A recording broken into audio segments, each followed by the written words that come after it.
Hey, folks, this is Founder Layroon, and I'm here with Lady Shell, and we are going to talk about FGU Unity Beta preview, and this is part two. Yesterday we went over tiles a little bit, but we mostly focused on just line of sight, and we did a pirate ship. Lady Shell helped me with links in the chat, so here's Lady Shell. How you doing today? I am doing fine. I finally found the chat. How about that? Yeah, how about that?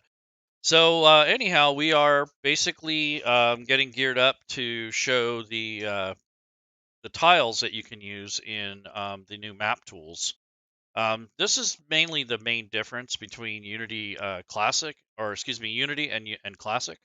So just as a disclaimer, Fantasy Grounds Unity is in early access, and this is not the official release of the product. It has not been fully optimized, and not all the bugs have been remedied for early access build. So remember that. Don't judge this broadcast by its cover. This is just us taking the time and courtesy to show all of you, if you haven't messed with Unity, or maybe you're deciding if you want to buy it, or maybe you already have it and you haven't touched it, whatever it may be. We want to try to give you an idea of what can be done with it. Some things that are different will become apparent as you use it. I do not recommend you moving your campaigns over just yet. Give it some time, and we'll get started. So, Lady Shell, what are we going to talk about today? Apparently we're gonna do something with tiles, and we're gonna maybe are we gonna show people some suggested tiles and let the people choose which way they would like us to build something? We might be able to do that, but it might be hard for them to see what I have in my collection without Oh opening yeah. every single pack. Oh yeah. So I'm That thinking, could be a lot. yeah, so I'm thinking I'm going to start a little bit. I'm going to back up a little, and I'm going to go through the steps of how to add a tile set to your existing campaign. Yeah, and it's important to show how to add graphics to a Unity campaign because it's different than in class. Yeah, it's a little different. Classic is different in the map section from Unity. So the first thing you want to do is, once you've set up your campaign and you're in a new session or a new campaign, you'll notice on the bottom right corner you'll have an assets. We kind of this little button down here. We kind of went over this yesterday, but I'm going to go ahead and click on it. So the assets will pop up in the chat window or in its own window, and you have three or four different asset types on the top. Now, how are we doing for an audio check before I go completely bonkers here and not have everyone hear me? Is everybody in internet land? Can you guys hear us pretty well? Is Lady Shell too Uh, soft? I'm too soft, according to George Farrar says. Okay, Can we turn Lady Shaw's volume up a little okay, bit? we got it. Oh, he's too quiet or too loud. Hopefully, I'm not too loud now. George R says I'm still too low. Or no, he didn't say still. How's that? It'll probably blast in your eardrums. All right. So I've just opened up the assets button.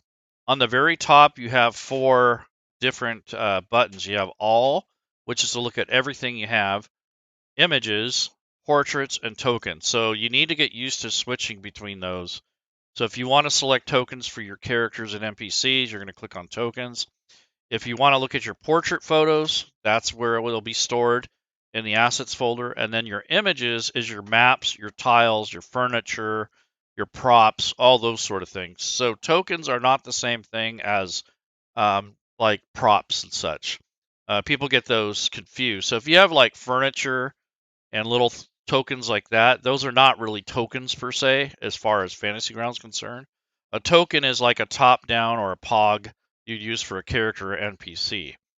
The assets that you'd use in images would be more like tiles, uh, fully completed maps or partial maps, and then you would have the little furniture assets to build on top of those. So that's something that you have to get straight. And then also on the bottom, there is a store purchase, and then there's a folder which you will access to add any of your own custom images. So until you do, you will not see this campaign folder that shows up in the images area. This is campaign.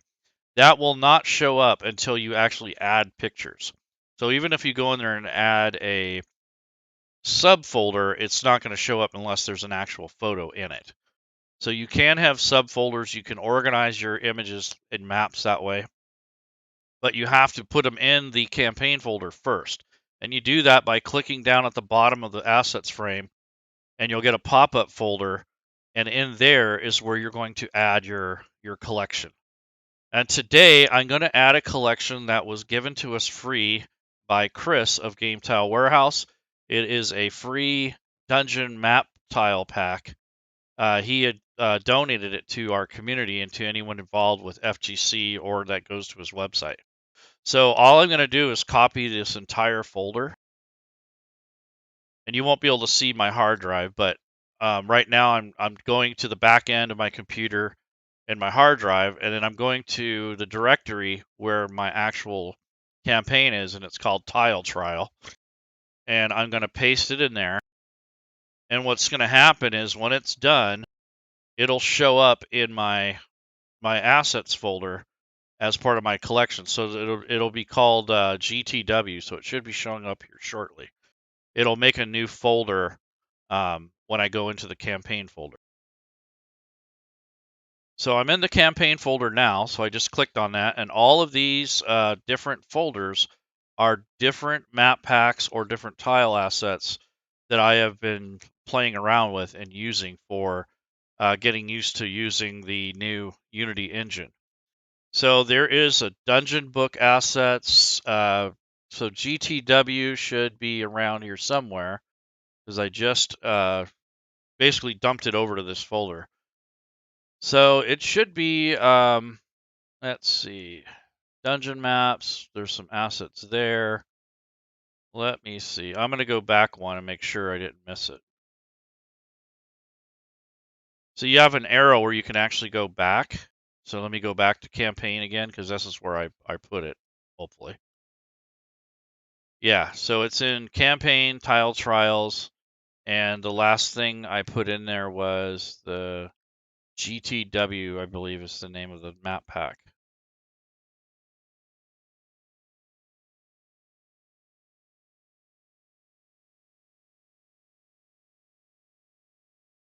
Yep. Yeah, I'm looking at mine, and it was the folder that I have for it was called GTW Free Dungeon Tile Pack version 1.02. Okay. Not sure if yours is named the same. Let me double check.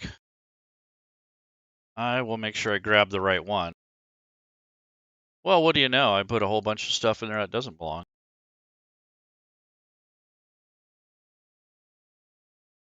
So I guess be careful what you grab. Also, I remember you told me that when you put stuff in your directory for images that you don't want to put any like zips or anything. Yeah, and that's exactly what I did. Example of what not to do.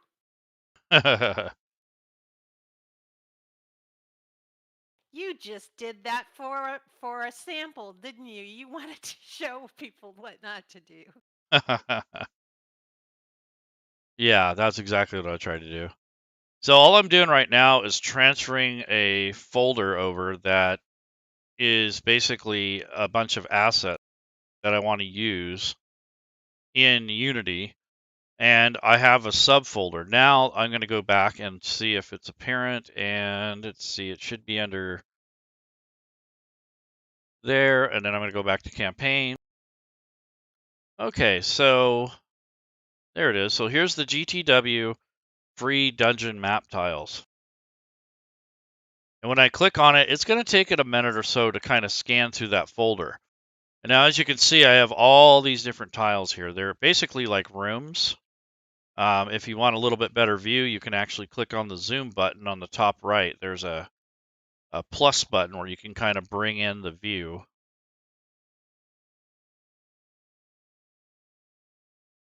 And we're going to take a couple of these and put them, or maybe 4 at the most, or 2,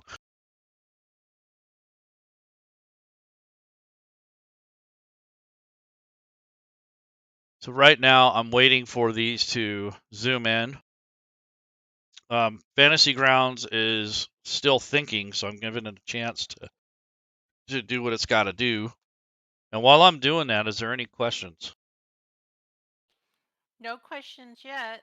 I will say that it's important that you're very patient with Unity, because if you click on something and then you say, "Oh, I don't think it took my click," and then you click again, it's kind of like turning a button on and off, and then it gets confused, and then it's going to take twice as long. So you just need to be patient for the program to accept your click or whatever you told it to show you what you were asking for. Right, and I've experienced that, and it's actually gotten a lot better. They haven't even started fine-tuning this yet.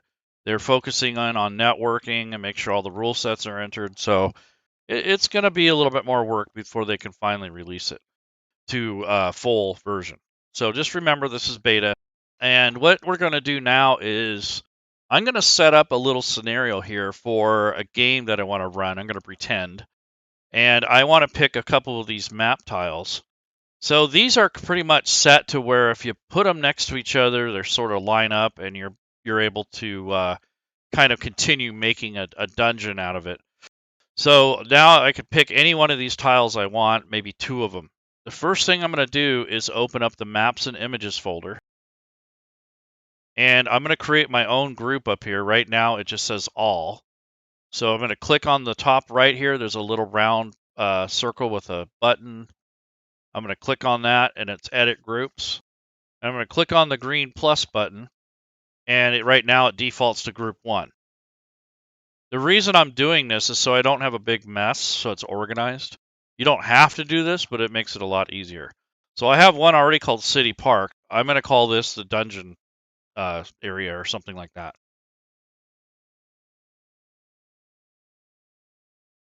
There we go, Dungeon Tile Maps. Now I'm going to click on that and call it good. So once you have an asset like this and you're ready to go, I'm going to click on the Edit List, and I'm going to create a blank folder. Or a blank image. So I'm going to click on Edit, click on the green plus button, and now I just have a blank image. There's nothing on it yet. It's a clean slate. No title yet, so I'm just going to call it Dungeon. Over here are your different tools. When I say over here, I'm talking about on this particular square that I just created, this blank map. There's no maps yet, no images. All I'm doing is getting it prepared.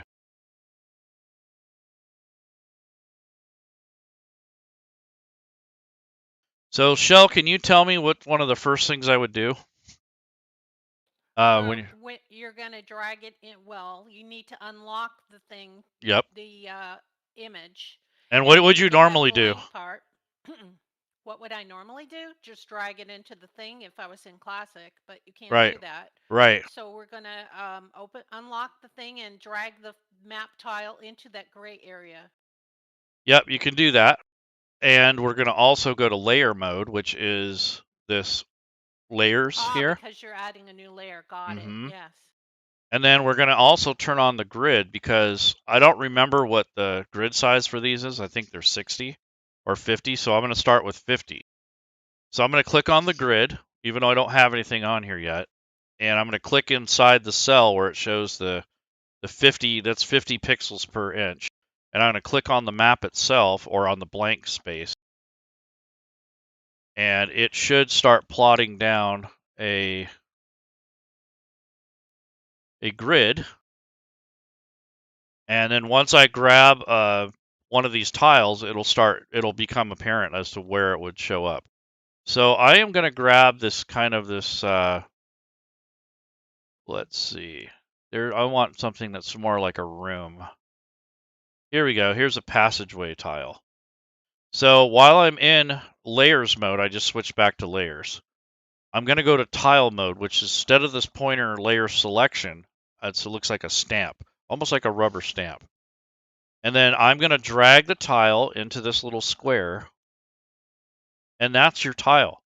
Now, before you go and stamp it on the page, you can rotate it however you want.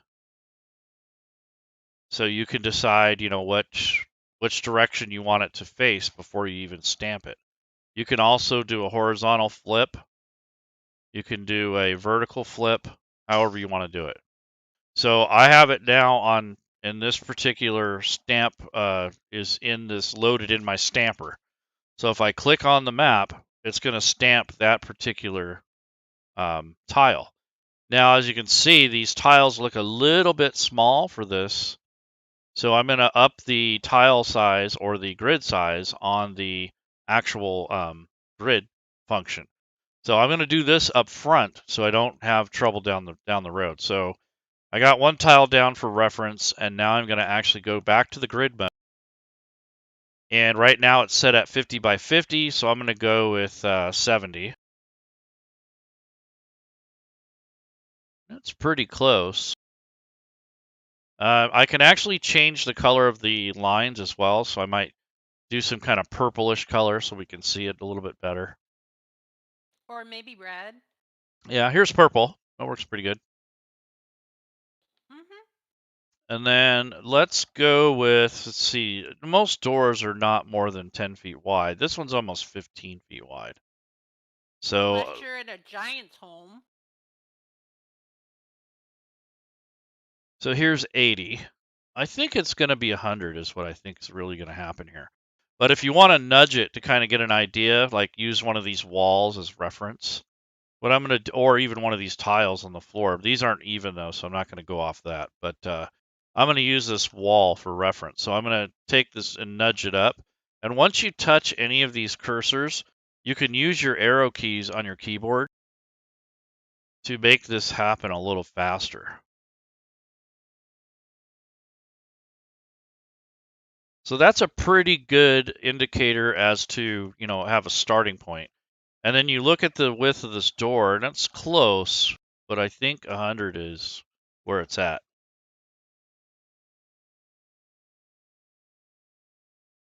So I don't know if people can see, like right now you're clicking the smaller arrows. I guess that Yes, makes incremental smaller correct. increments, like very small changes.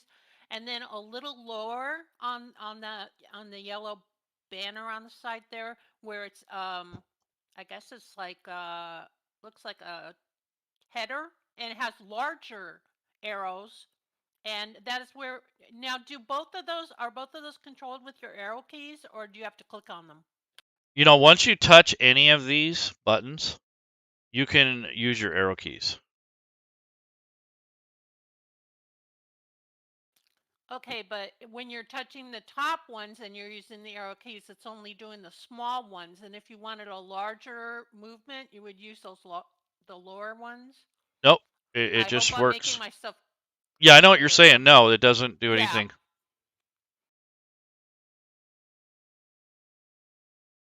So that's about right. There's 100 right there. So that is the scale of these tiles, is around 100.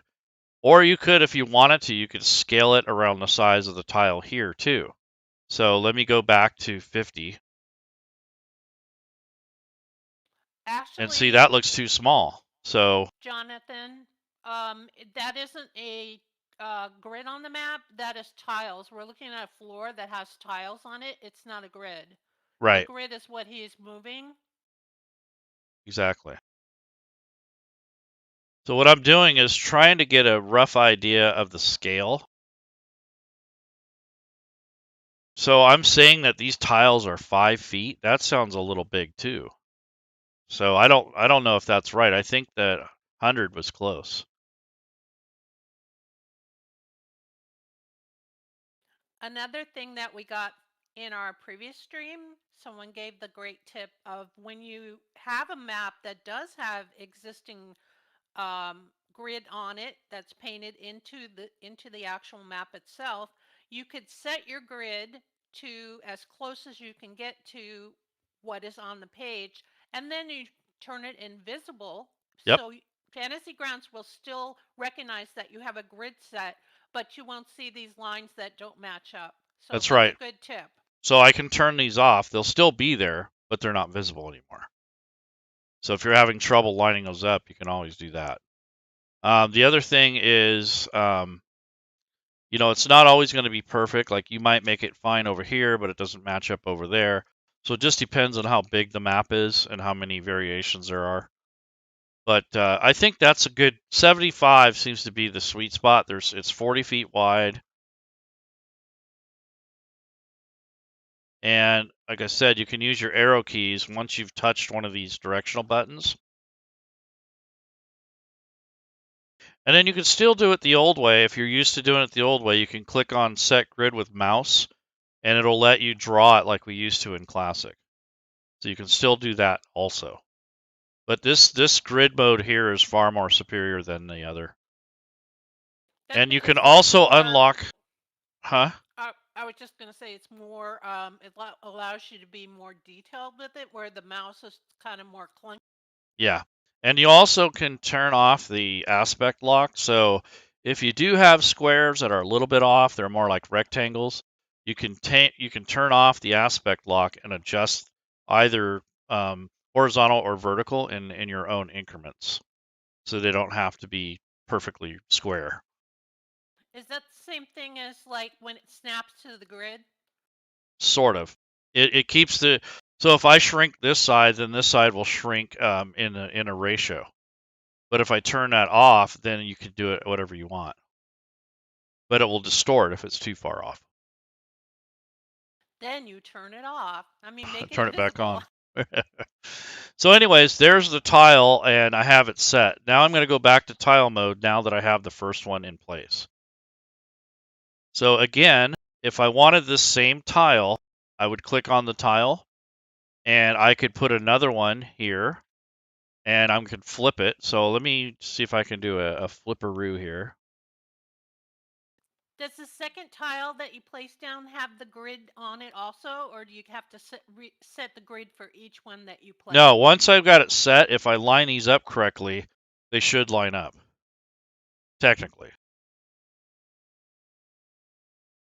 So I'm trying to get this T shape on the right-hand side so I can have like a mirror image.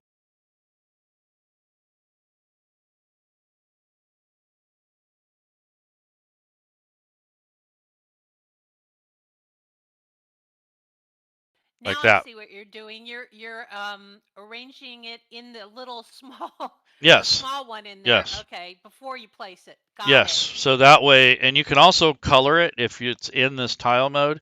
You can actually recolor these too. You can add a different hue if you want to. I'm not going to mess with it, but you can do that. So now I'm just going to click somewhere in here, and there's the tile. But I don't like where it is. But before I move it, I'm going to go to layer selection. If I leave it in tile mode, it's going to put another tile down. I don't want that. I want to just manipulate the one I just put down.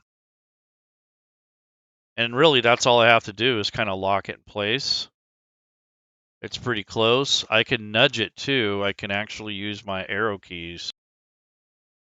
Oops, not that, but you can take this relative grid snap off and do a fine adjustment if you want. I want to see if I can do it manually. It's a lot harder to do.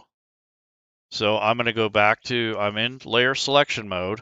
I have to make sure that I have this layer on the right-hand side chose. And then I'm going to take it and grab it and see if I can butt it up a little bit closer.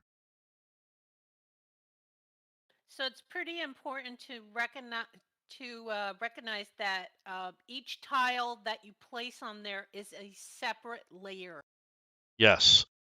So I went ahead and butted them up now. There's not that big gap in here, so they line up a little bit better.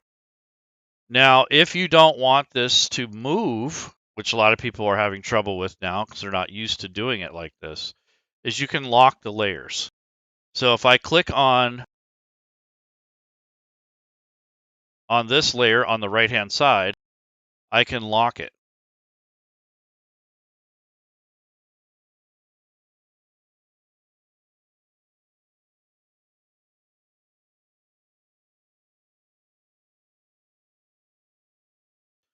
That way, if you'll be able to lock it if you don't want it to move. So there is a way to lock the layers.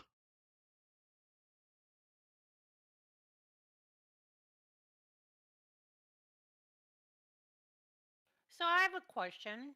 Now, because these are all separate layers, say you have just let's say a reasonable 8. Let's just say we have 8 tiles. So we have 8 layers.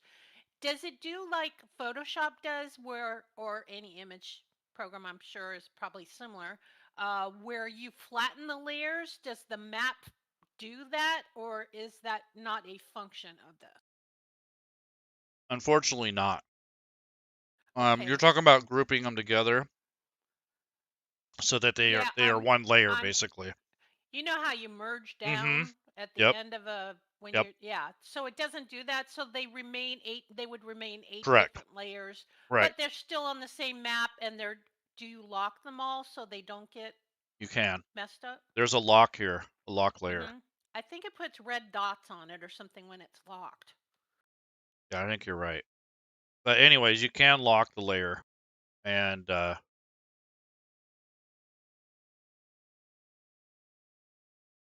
okay. So anyway, I'm gonna put a new tile down, and this is gonna be like a room tile. So these are passageways. So I'm gonna do a room tile, and instead of using the one I had earlier, I'm gonna drag over a new one. So this is just gonna be like some sort of room. So which mode do you go in now? Do you go back into tile mode or Yep. I'm in layer mode and tile tool. and select? And then I'm in tile right now because I want to lay it down first. So I'm going to go ahead and click. It's already selected because I have it up here in the little box. So now that's how I laid it down. Now if I want to rotate it, you have these clockwise, counterclockwise rotation. See, and that's what you do when you're actually rotating the map before you stamp it. But if you want to rotate your selection, you have to go to select mode, and you want to rotate this. So that's Otherwise, it starts Mhm. turning your other tiles, and Right. yeah, it's kind of gets messed up. So now I'm going to position it. So I have selection mode on, which you need to make sure you're in before you move it, and then just butt it up next to it. And then I'm going to zoom in a little bit. Yep, no gap, pretty close. Looks like it's off just a touch, but it could just be the way the doors are painted. So let me look at the edge of the map. That's another way to test this, is to look. Yeah, it's right. So now when I'm done, I just click away or click off of the tile and zoom back out with the mouse button, and then you can see what you're doing without moving anything. So when Could you're you done, also what's click that? could you also click escape to get Yes. out of it? Yeah.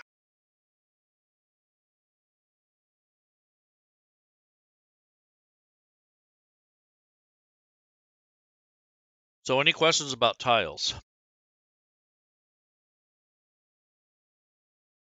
Not seeing any. No questions, people? I'm glad that we're explaining everything so well. Okay. So I'm going to lay down one more tile to go into this area. And this one has a series of staircases and such. So I'm going to go ahead and lay this down. So again, I'm in layer mode, tile tool, and I'm going to drag this passageway thing on here. And now I want to figure out which way I want to orient it. So I'm going to actually close the assets folder for now. Bring this to the fore so we can see it. Stretch this out more. And then I'm going to right click on the map itself and click view and then zoom to fit. And that brings it centered in front. And then I'm going to zoom back out a little bit so it's not too close.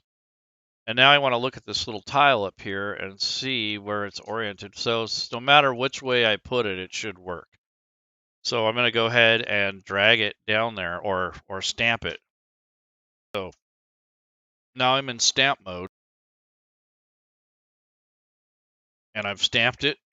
Now I'm going to go to selection mode to move it.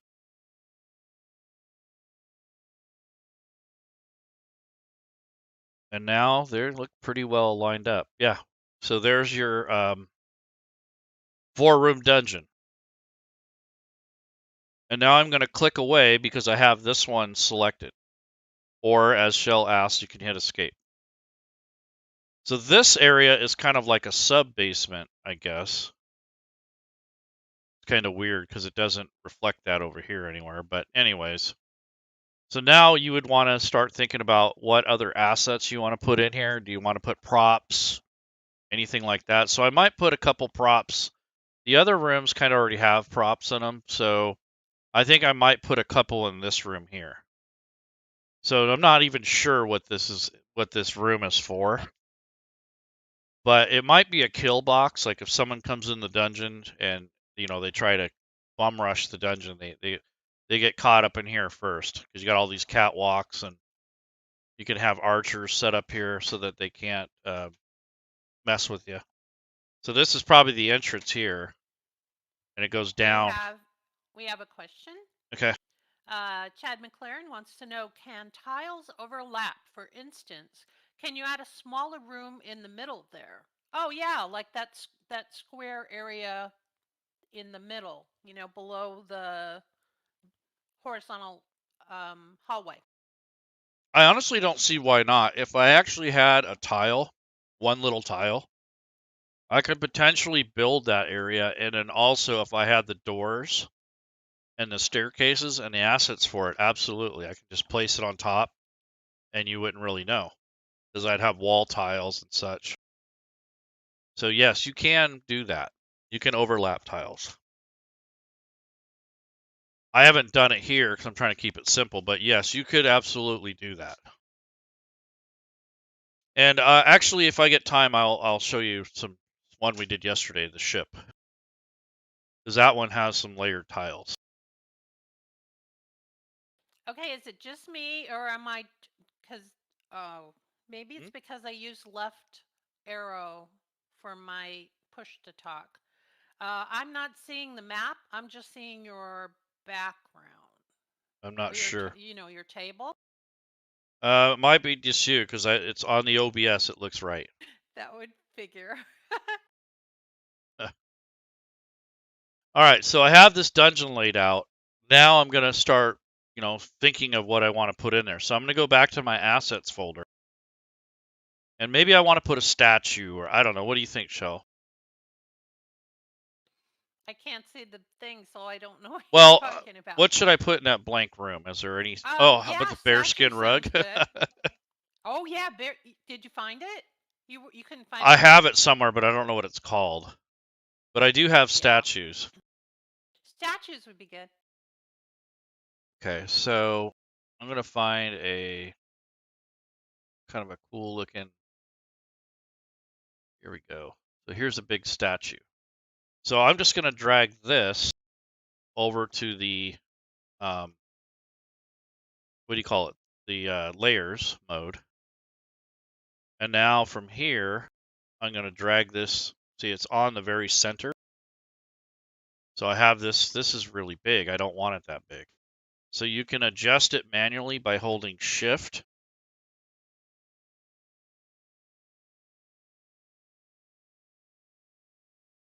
Or you can do it numerically by typing in the number. I think I want to go with like 4.5.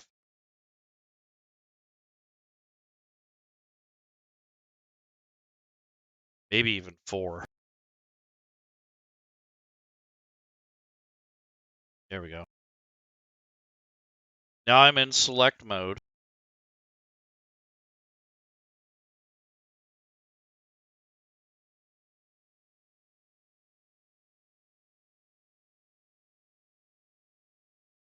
And then if you want to rotate it, I can go to like 45 or however you want to do it.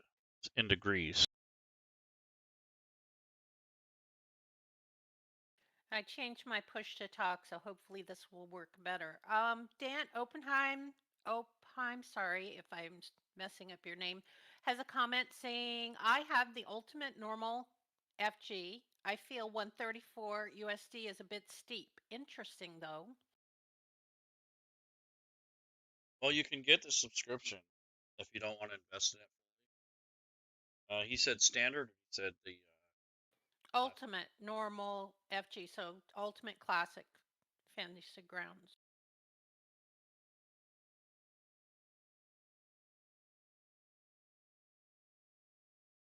I think the subscription.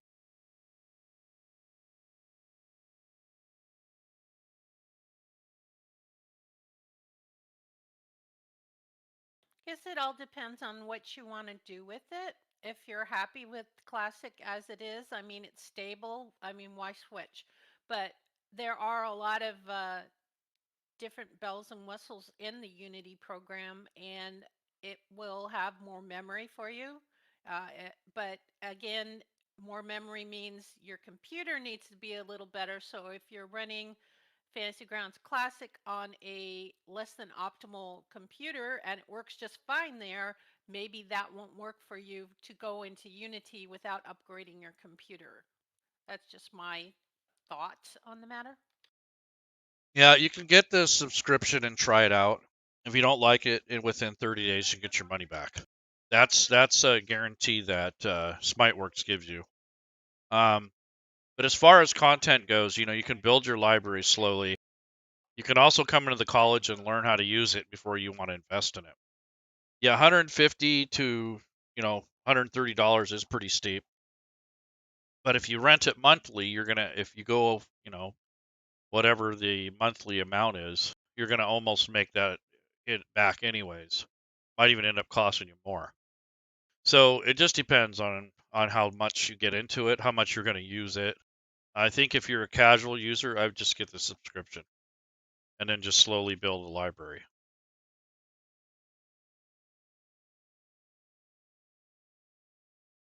So anyways, I put the statue in here. I think it's still a little big. It's pretty close where I want it though. So I'm gonna go ahead and make sure it's already selected. So I'm gonna go with like 5.5. There we go. So that just shrunk it down a little bit. So there's a statue I put inside this area. So you can do a bunch of fancy um, dressings if you have those. And then I'm going to go ahead and start doing the line of sight. So I'm not going to do the entire map. I think I'm going to focus just on this area because it's a little bit more complex. So the first thing I always do is first I'm going to go to line of sight mode, which is this brick wall looking thing.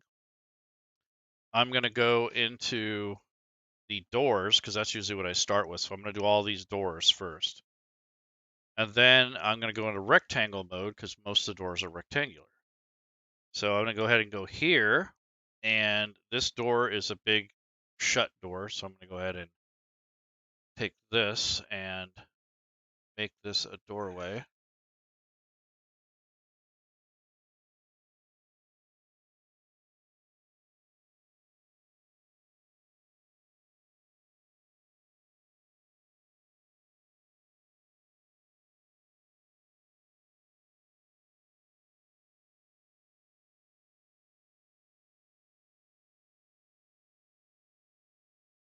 Now this one is a rectangle, but I'm just going to go ahead and use the line tool.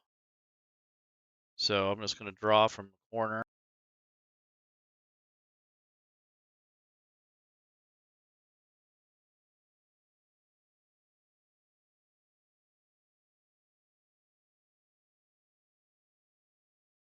When I'm done, I hit escape so that I'm not continuously drawing if I move my mouse.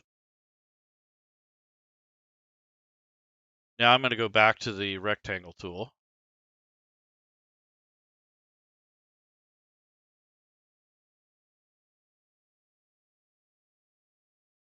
So all I'm doing right now is defining the doorways.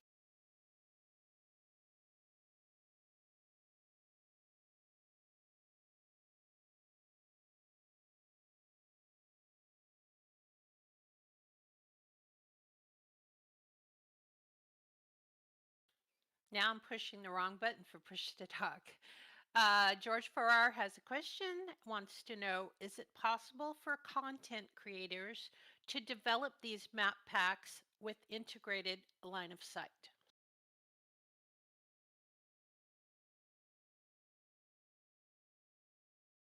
I know that one of the Arc and Forge programs has done that.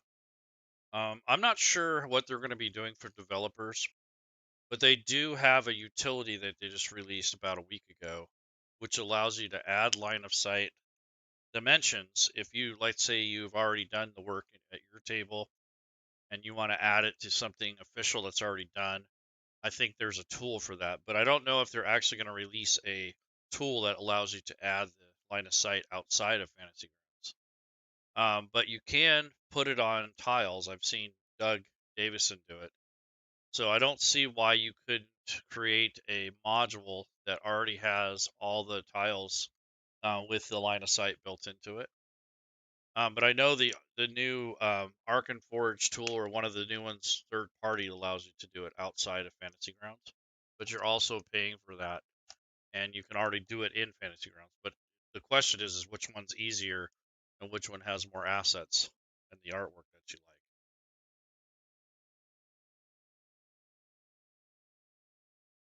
So Fantasy Grounds is a It's work in progress. So I'm not sure what they're going to do for developers, to be honest.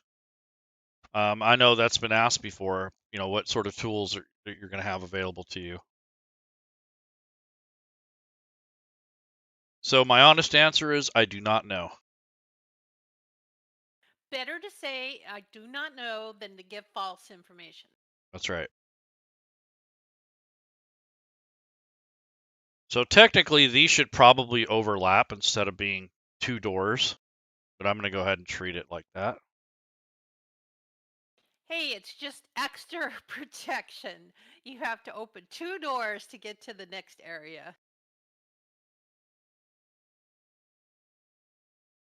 Or it's like the Winchester Mystery House, where you have a door that leads to a door or a staircase that leads to the ceiling. That place is strange.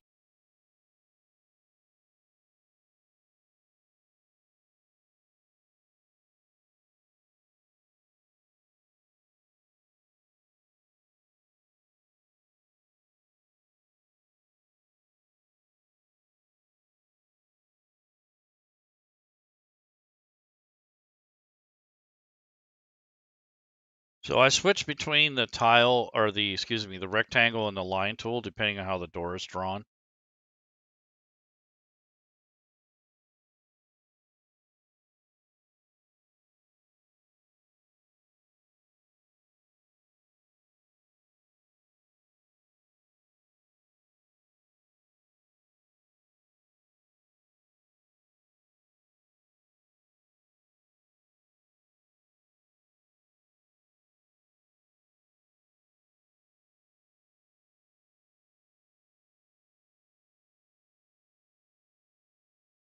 All right, close enough. So now I have the doors drawn in here. So now you have to start building your line of sight walls, which are solid. And they have to touch these, they have to intersect with these doorways, otherwise you get gaps in them. So I'm going to go ahead and switch tools now, and I'm going to go to the wall tool. So this is where the solid red lines. Will not allow any light through it, or your characters supposedly are not supposed to go through the walls. It won't let them. So we'll see. So I'm going to go ahead and draw in line mode, and I'm going to go ahead and drag this. Oops, see, I was holding down the mouse button. You don't want to do that. I do that all the freaking time. George Farrar So, wants to know, would you treat a window as if it were a door? depending on the type of window it is, I've made it terrain and I've made it a door. So it just depends on how big of a window it is. Maybe if you're an Aarakocra and you're going to jump out the window and fly away.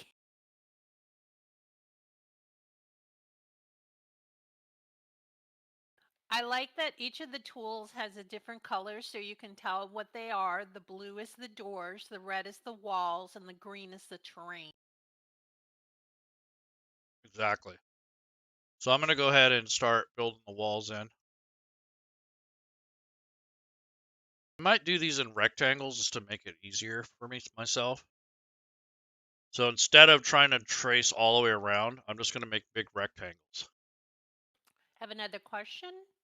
DM Zoo wants to know why use the line tool and go around both sides of the wall rather than the rectangle tool, or have a line through the middle of the wall. Good question. I guess there's some bleed through. I used to do it that way, so just put one line through the center. There's already some bleed through, so you do have to have it on both sides of the wall. And I am using the rectangle tool instead of the line tool. Absolutely. I thought of that too when I first started doing this. Thank you. And you're going to find a methodology that works for you. I mean, this isn't the gospel. You can do it however you like. I'm just kind of showing you some of the features and how you can potentially do this. I'm not saying this is how you have to do it.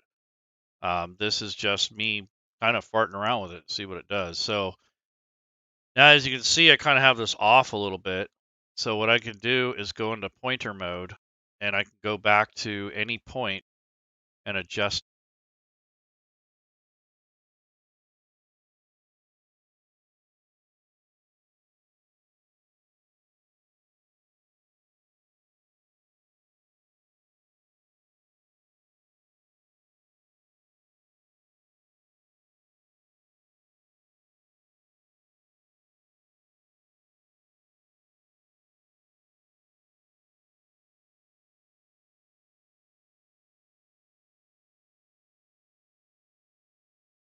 So you're able to adjust the lines if you need to. Because obviously, when I did this, I didn't zoom in enough.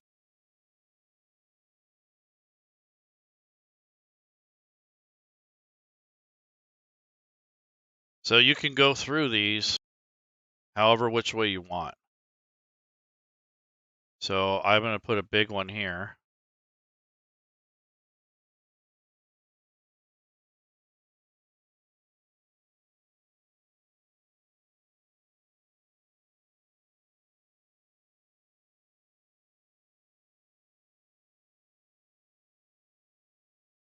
Rectangle tool.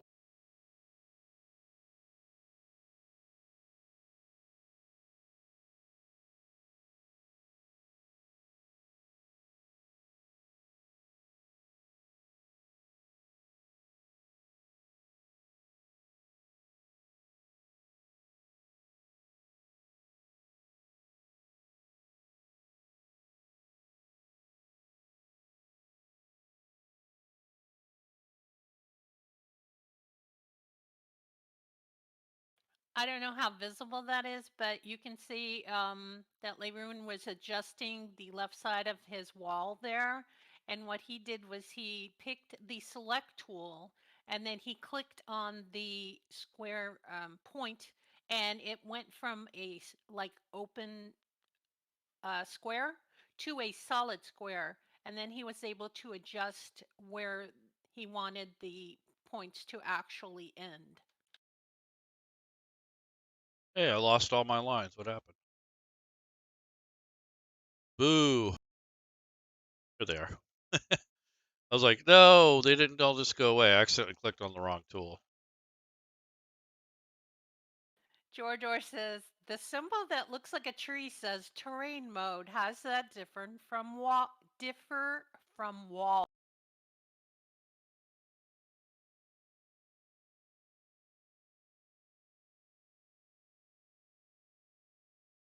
Okay, terrain is basically you cannot go through it whatsoever. Or wall mode, you can't go through it. Terrain mode is basically light will not pass through it till you either walk on top of it or get close to it.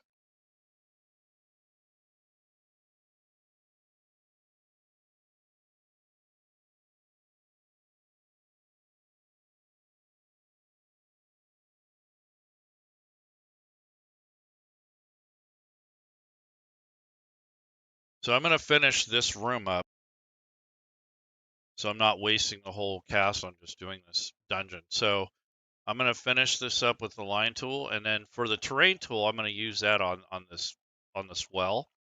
So I'll click to the Christmas tree, and then I'm going to click on the ellipse, which is your circle, and I'm going to make it roughly about the same diameter as, maybe a little bigger.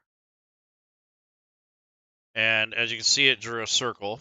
And now I'm going to go to pointer mode or select mode, and I'm going to double click, and that selects all the points on that line. And then I'm going to take the whole thing and move it. And then what you can do is go back to pointer mode, and you can kind of move these where you want them to go along the periphery of it.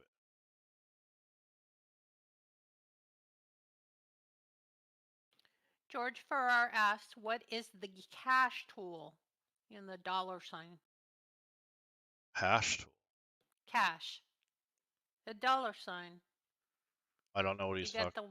the Oh, this is that's a yeah. secret wall. You can Oh, put there you secret go. walls. Secret door, I should say. Oh, I guess it's an S, not a dollar sign. It did look like a dollar sign. It's kind of hard to see. That's my zodiac sign. So how would you make something? Can you make any of your door? Can you switch any of your doors to show us what a secret door looks like?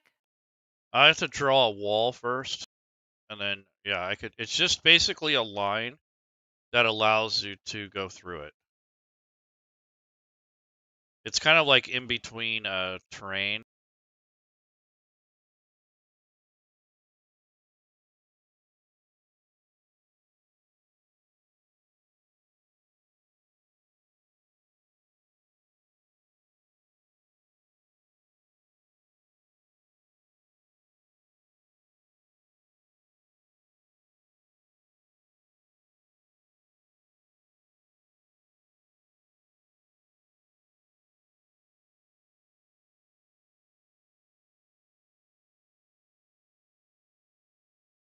And as you practice, you'll find ways to get more efficient and quicker.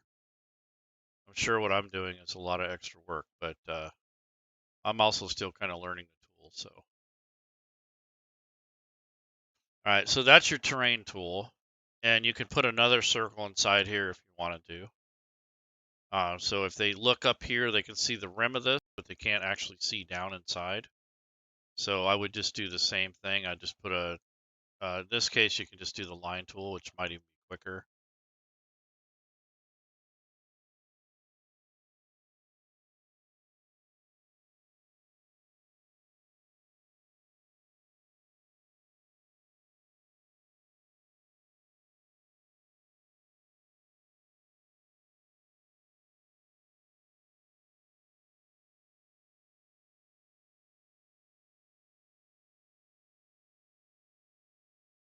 Yeah, that was a hell of a lot quicker.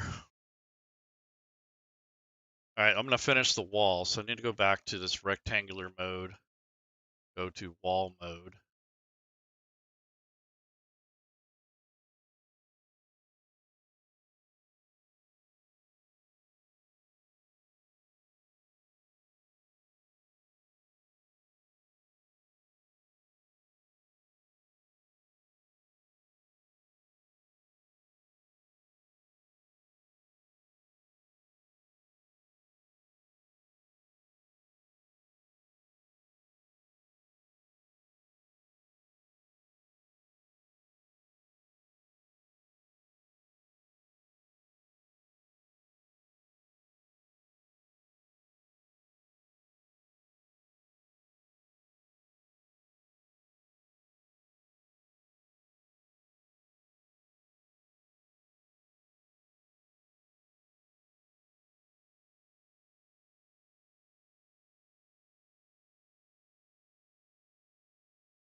So as you can tell, these can get kind of tedious.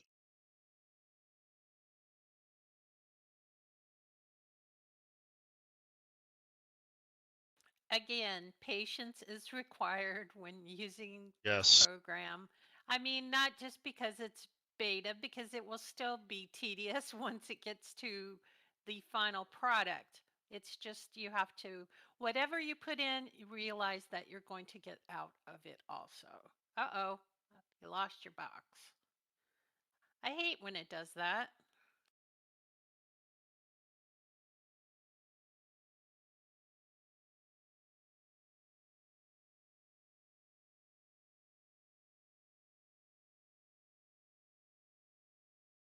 Yeah, I was thinking that too. That's the easy way to repair that is just to grab the select tool and move the things back up there when they move their way down.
Luckily, most of the maps that are sold on the store are already have this done. So this is when you're going to have to face your own stuff.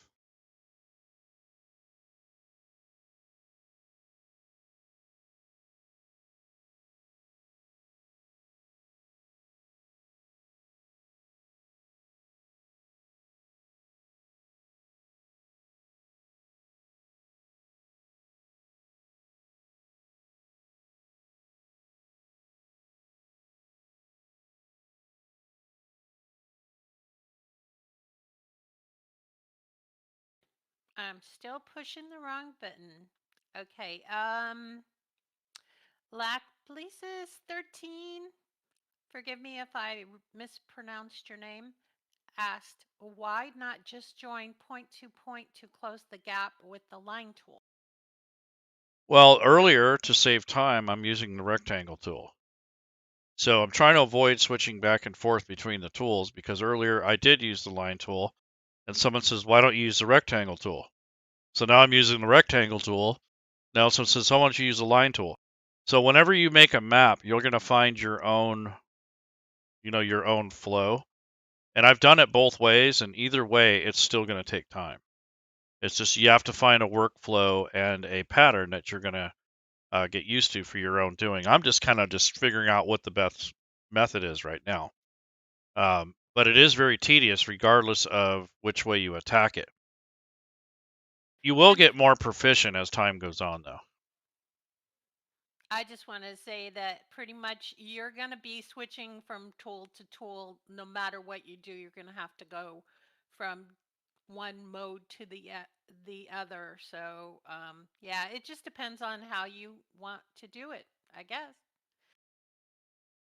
So I'm going to put the terrain tool on the table, and I don't know why it didn't give me a green line instead of red.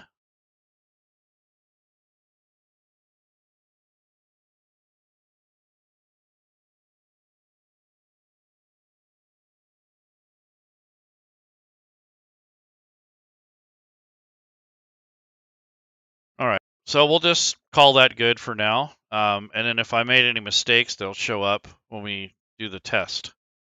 So now what we're going to do is you need to switch it to play mode, which is the mode that you're going to be in when you're actually playing. I'm going to recenter this part of the map.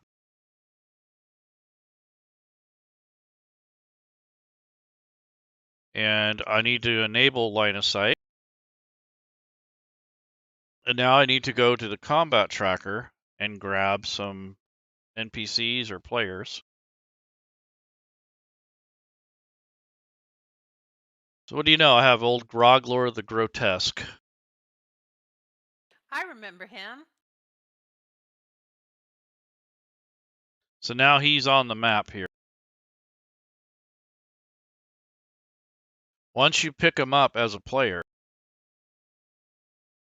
the line of sight mode will kick in.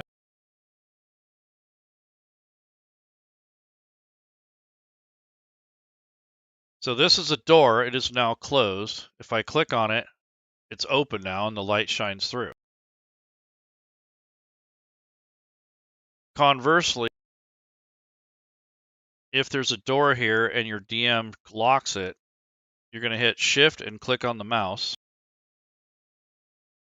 And that locks the door. And as a player, you won't be able to open that door. The GM has to do it. So you can lock doorways so that people can't just go in and out. Would you then have them roll a lock pick Yeah, or or break the sleight of door down. hand check or something? Or Yeah. break the door. So this one's going to be locked.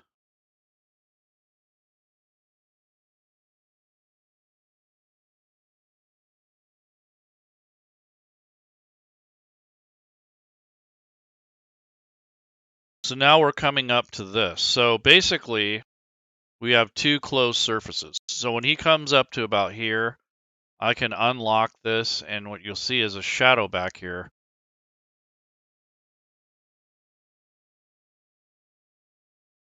And as you unlock these, it lets you allow light through. So that's what that's for, the terrain. So that way you can have shadow behind this item, but you can still see, and you can still walk over it. Same thing with these tables. So if you had like a rogue hiding behind these tables, you'd have shadow cast by the table. But if you were close enough,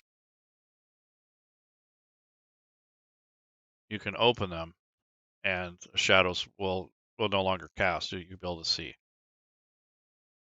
So it depends on how tall the object is and how solid it is. That's when I would use terrain. Sometimes it could just be like a hill that you haven't gone up yet. Can't see the top of the hill yet. So if you're starting at the bottom, you wouldn't be able to see the top of the hill. So you'd put a terrain tool on that until you climbed up there, and then you'd be able to see the top of it.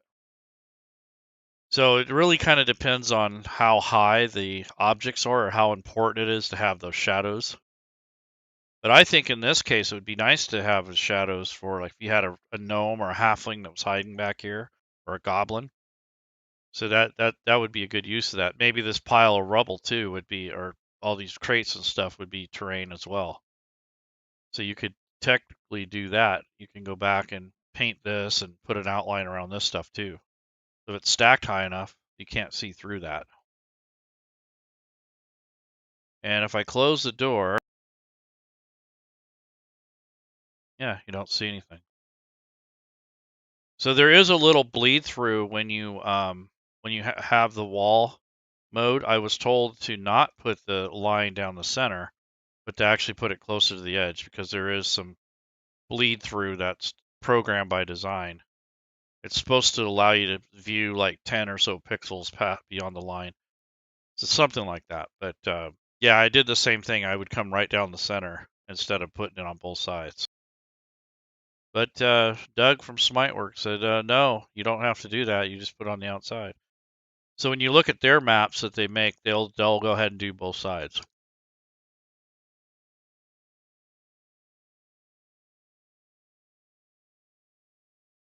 So any questions about this tiles and maps and such?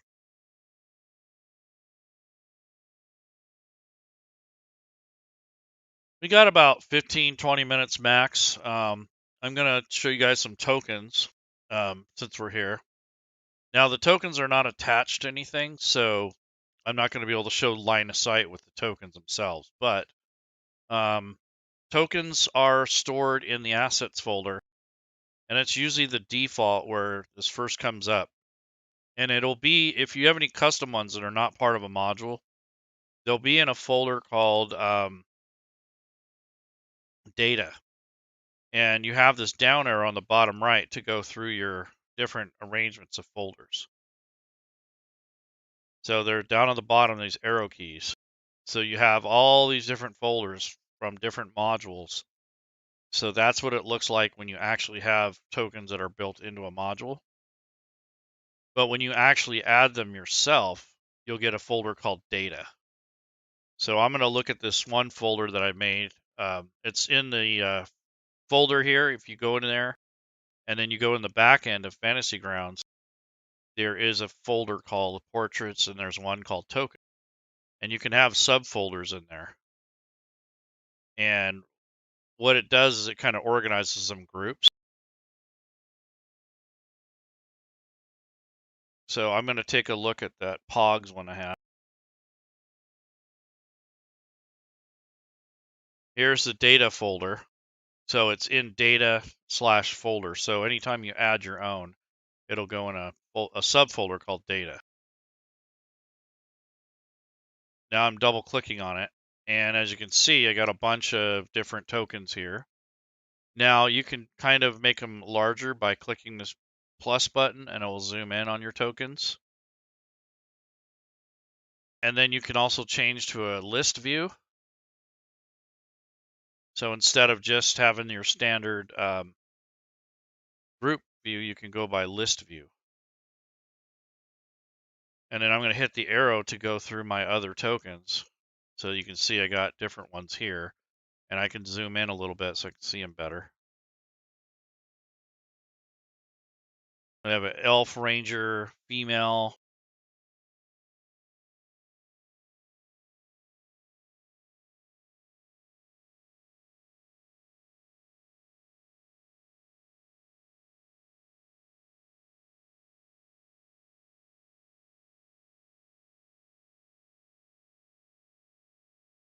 Not yet.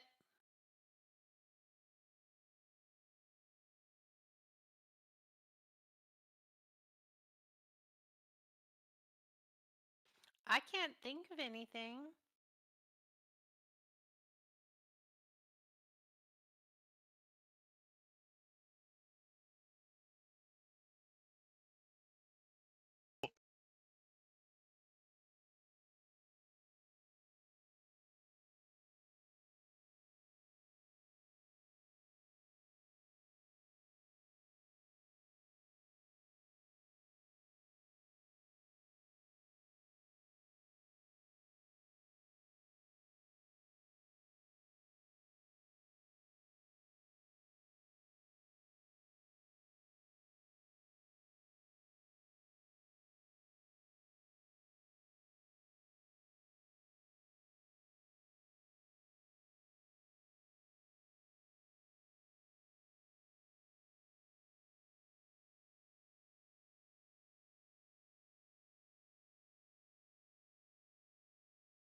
I found the link, by the way. I'll post that in the chat again.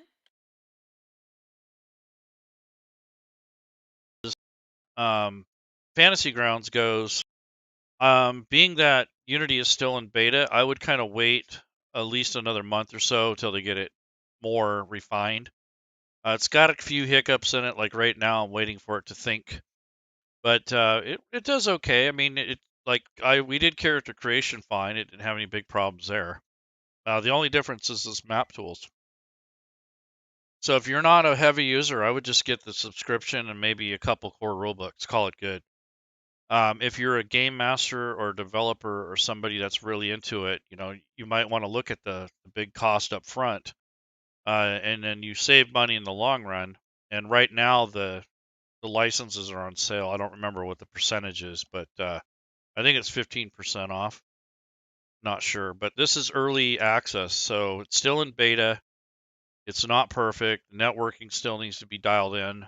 The memory optimization still needs to be fixed. The map tools are much better than they used to be. It was a real pain to use them before. And the more you use this software, the better you're going to get with it. I think doing the maps is almost a whole separate thing. If you're designing your own adventure, putting in the maps and line of sight, I would honestly do that in one section and then do all your story entries and such because it's a lot of work. So I would definitely tackle things in bites and not try to do it all at once.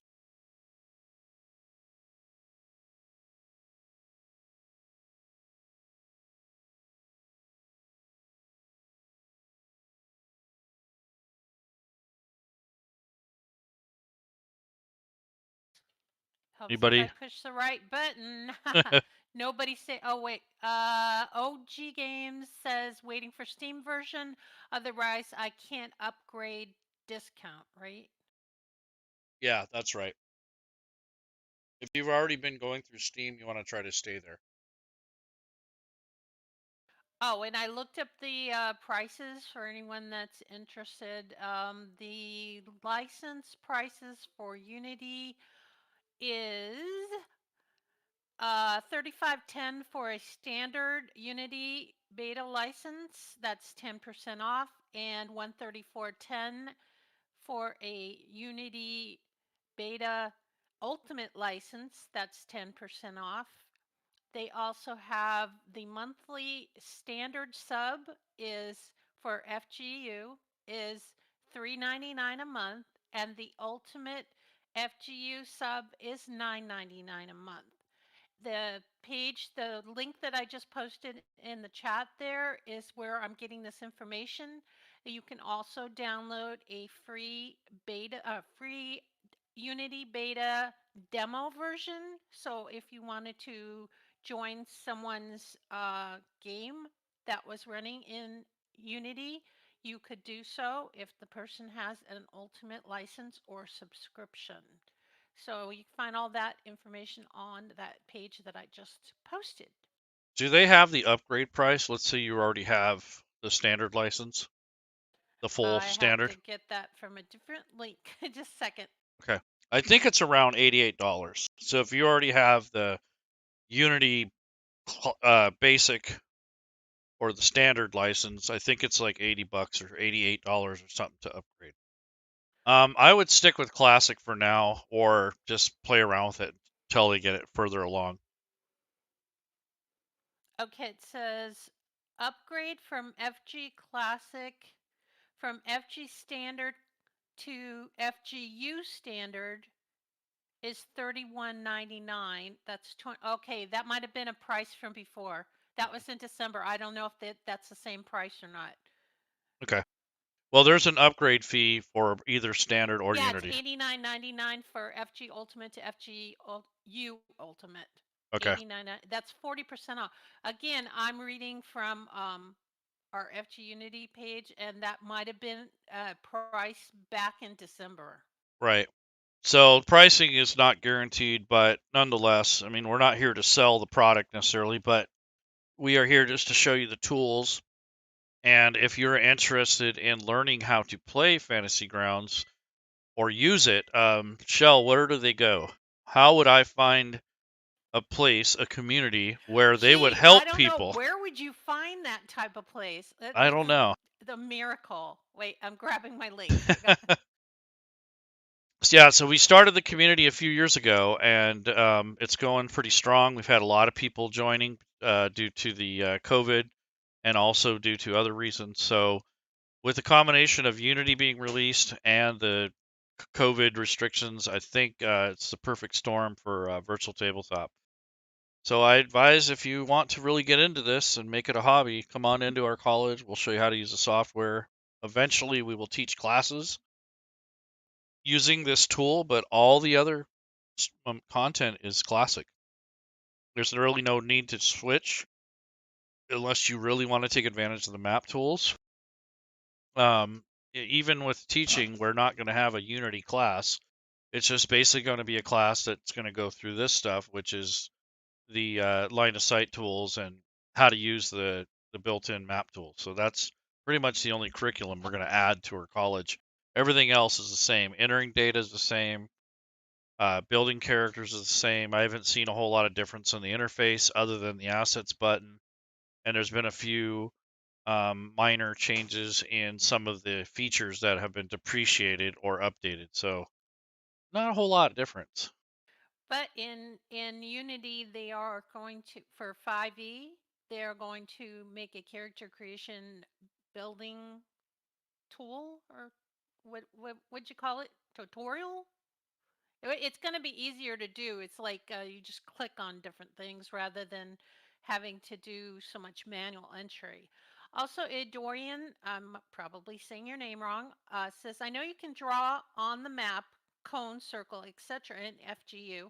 Is there a way to automatically target, select the tokens caught in that drawing?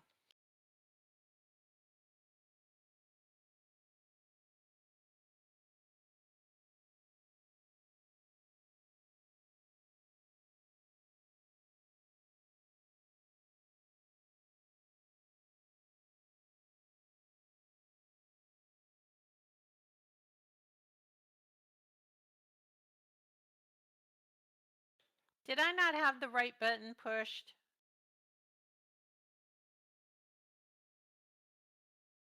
Or are you looking up the information and ruining it? Basically, what I was trying to say is that when you draw that map, it's still just a layer. It's not connected to anything. It has no way of tracking what's in it. It's all just visual. So you still have to manually click on the targets within that drawing. So that hasn't changed.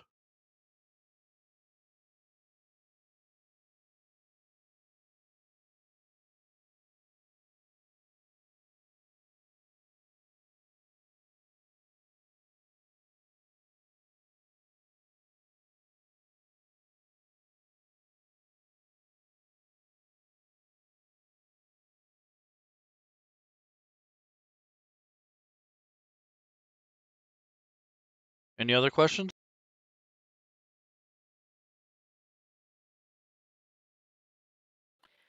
George Farrar was trying to get the module for Chris's module to work, and he just said, I installed it into the directory, but I don't see him in the game. Do I need to restart? And I said, did you load the module? You'll need to restart if you are in the game when you installed it. Correct. So if you downloaded the module, yes, it needs to go in the modules folder, and then you would reload up Fantasy Grounds. You have to reboot. You can't just add it and access it. You actually have to shut Fantasy Grounds down, reboot it. Once you're in there, you need to go to your library and load it.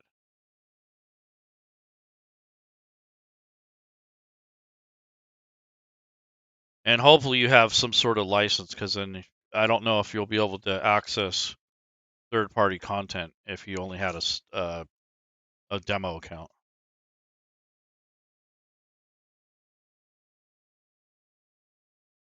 Yeah, Doran, there is no automatic way to target anything within a zone. The zone is not attached to anything.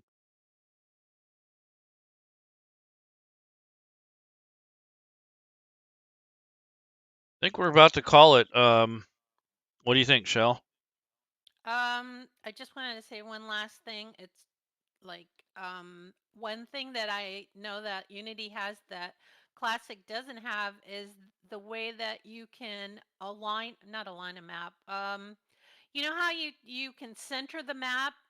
I know that you can do the vertical and the horizontal when you're in Classic, but they don't have that same option to make it fit in the square. Do you know what I'm talking about? It's like you line up your thing and then you click this, like, make it fit in the box that you have, and then it'll, like, resize everything so that it fits in the space that you have available. I wish they had that in Classic because that is a good feature.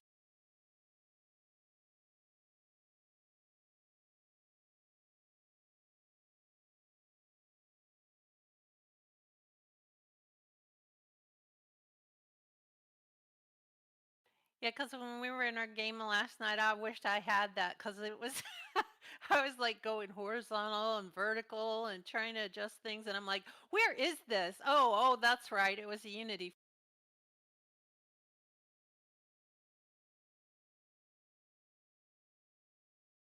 So, if nobody else has any questions, then I think that we are done with our stream for today. And we will have this up as a YouTube video if you missed any of the previous content.